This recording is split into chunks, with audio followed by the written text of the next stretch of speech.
अस्सलाम वालेकुम नाजरीन, आज की आपको सबसे बड़ी और अहम ब्रेकिंग न्यूज़ से आगाह करते चलें। महकमा मौसमियात ने पाकिस्तान के लिए इंतहाई ख़तरनाक हाई अलर्ट जारी कर दिया है।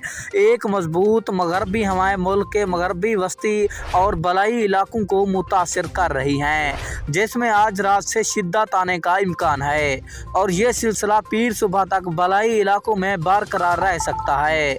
आपको मुकम्मल तफसील के साथ आगाह करते हैं, लेकिन उससे पहले वीडियो को लाइक और चैनल को सब्सक्राइब करना बिल्कुल मत भूलिएगा। इस्लामाबाद, खैबर पख्तूनख्वा, पंजाब, शुमाली बलूचिस्तान, गिलगित बल्तिस्तान और कश्मीर में तेज़ हवाओं के साथ मजीद बारिश और बर्फबारी, जबकि बाज़ मकामात पर गरज चमक के साथ मूसलाधार बारिश झालाबारी की तवक्को की जा रही है। पंजाब के बाज़ मैदानी इलाकों में धुंध की तवक्को। महकमा मौसमियात ने हाई अलर्ट जारी किया है कि अगले 24 घंटों के दौरान मरी, गुलियात समेत शुमाली इलाका जात और खैबर पख्तूनख्वा के बलाई इलाकों में बर्फबारी की शिद्दत में मजीद इजाफा मुतवक्के है।